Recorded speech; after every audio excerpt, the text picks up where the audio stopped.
Assalamualaikum warahmatullahi wabarakatuh, teman-teman. Perkenalkan, nama saya Jo Paramawati dengan NIM H54012210002. Di sini saya akan menjelaskan kembali mengenai analisis ARIMA menggunakan SPSS. Oke, bisa dilihat ini adalah data yang saya dapatkan, itu data kepadatan penduduk dari tahun 2022 sampai tahun 2021. Ini kita langsung copy saja, teman-teman. Ini copy saja, kemudian kita masuk ke SPSS-nya. Kita masuk ke bagian SPSS, lalu kita paste.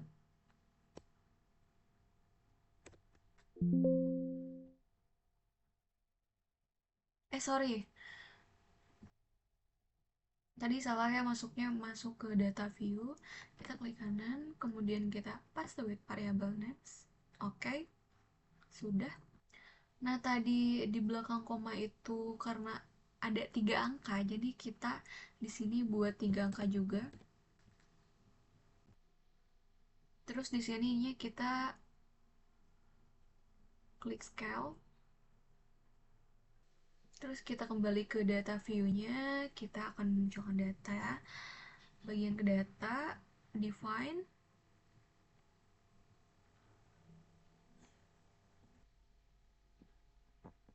data, define time.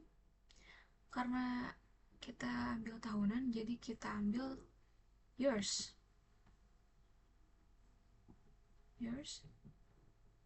Di sini kita kira-kira 2002, karena tadi kita ambil dari awal tahun 2002.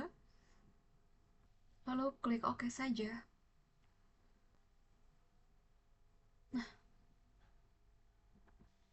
Yang ini tutup aja, teman-teman. Lalu kita masuk ke bagian, bener ya teman-teman, tadi sesuai datanya itu tahun 2002 sampai 2021. Kemudian kita klik analyze, forecasting.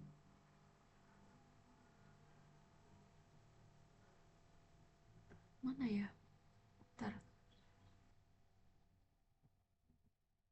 Forecasting. Kemudian kita please sequence chart. Oke. Di sini kita masukkan PDK ke variabel, kemudian year-nya ke times. Lalu kita klik OK saja. Nah,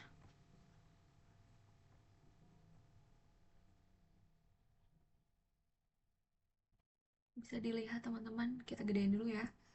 Oke. Bisa dilihat karena datanya ini tidak stasioner, karena ini tidak berada di tengah atau konstan, jadi kita akan mengstasionerkannya terlebih dahulu. Kita akan differencing, klik analyze lagi, kemudian forecasting, sequence chart, kita klik difference, lalu kita langsung klik OK saja. Nah, bisa dilihat ini datanya sudah berada di rata-rata di tengah ya, sudah konstan. Lalu kita akan autokorelasi lagi. Kita klik analyze, forecasting, autocorrelation.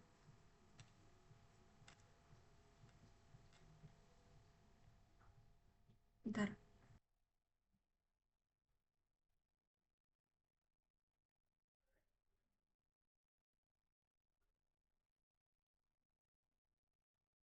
Nah, kita masukin PDK saja, terus difference, terus klik OK. Nah, di sini tuh kita akan melihat R dan MA-nya. Nah, untuk ACF-nya sendiri, jadi bisa dilihat ini yang mendekati batas koleogramnya itu di sini itu leg 1 ya. Nih, leg 1. karena setelah ini tuh ini mendekat, jadi bisa disimpulkan kolegramnya itu satu gitu teman-teman. Ini untuk MA, jadi MA nya satu.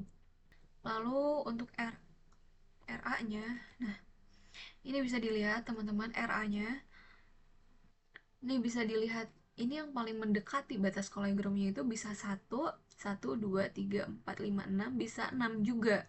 Tapi kita lihat-lihat lagi, kita lebih teliti lagi, ternyata lebih mendekati 6. Jadi kita simpulkan akhirnya 6 ya. Lalu kita langsung saja ke analyze lagi, kemudian bagian forecasting, kemudian create traditional model. Oke. Kemudian PDK-nya itu ke dependent, metodenya itu menggunakan ARIMA. Kemudian tadi langsung create aja teman-teman. Terus nah tadi kan 6 ya. 6 1 kemudian 1. Langsung continue saja. Klik OK. Lalu ke statistik, Salah teman-teman, bentar. Tadi masuknya continue ya, nggak langsung oke. Kita masuk ke statistik. Bagian statistik ini di checklist semua teman-teman. Checklist semua.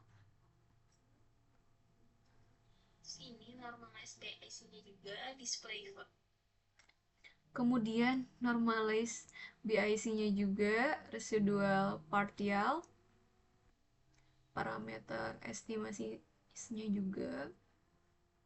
Kalau untuk plots-nya sendiri itu kiri bawah itu di checklist semua teman-teman. Kemudian output filter itu nggak usah ya. Kemudian bagian shape-nya ini, untuk shape-nya itu yang paling atas yang di checklist, kemudian option-nya itu kita klik yang bawah, kita pilih yang bawah. Kemudian untuk years-nya sendiri, nah kita ambil tahun 2022 ya, karena tadi kita datanya cuma hanya sampai 2021, jadi kita akan mengekstrapolasi data 2022, data tahun selanjutnya gitu. Langsung saja klik OK.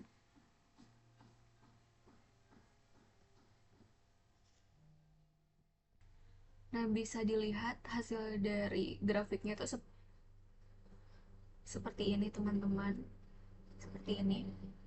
Kalau kita lihat model statistiknya, ini dari R square.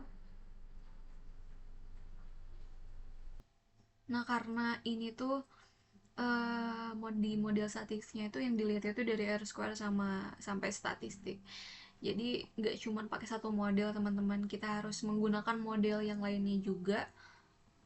Ke bagian analyze lagi, forecasting lagi, forecasting, dan langsung kita ke analyze. Sorry, tadi ke back forecasting, kemudian create traditional model. Nah, ini di bagian variabelnya kita mohon maaf, di bagian variabel kriterianya kita ubah 6-nya ini menjadi 1. Oke, kita klik continue. Ini kita klik continue, terus kita klik OK. Nah, bisa dilihat teman-teman, ini jika menggunakan data model tadi kan 611. Ini menggunakan variabel 111. Nah, ini bisa dilihat ya, grafiknya itu nggak beda jauh dari grafik sebelumnya. Tapi yang kita lihat itu dari model statistiknya. Model statistiknya ini, jadi kan tadi kita sudah membandingkan yang R square di atas, yang 611 dan 111. Itu yang lebih kecil itu yang 611. Nah, jadi dari R square-nya itu sampai dengan, jadi dari R square-nya itu sampai dengan statistiknya itu lebih kecil yang pertama. karena model yang terbaik adalah model yang paling kecil, jadi kita ambil dan kita simpulkan model yang terbaik adalah menggunakan model yang pertama. Model yang pertama yaitu model 611. Nah, kita untuk analisisnya itu, nah ini kan untuk analisis Arimanya. Oke, kita kembali lagi ke data view-nya. Sebentar. Nah, untuk ekstrapolasinya itu kita kembali lagi ke data view-nya. Nah, data view-nya itu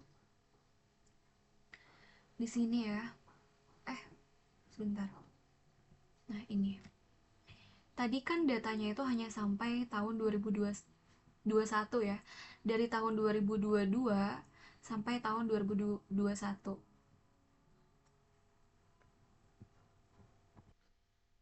Nah, sekarang kita mempunyai data tahun 2022 karena kita tadi sudah ekstrapolasi.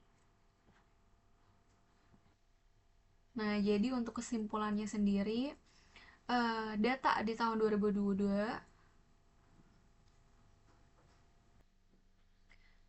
Nah, untuk kesimpulannya sendiri itu, data di tahun 2022 untuk PDK-nya ini ada di angka 1,419. Oke, mungkin sekian itu dari video saya, tutorial saya yang telah saya buat. Mohon maaf jika ada kesalahan kata. Wassalamualaikum warahmatullahi wabarakatuh.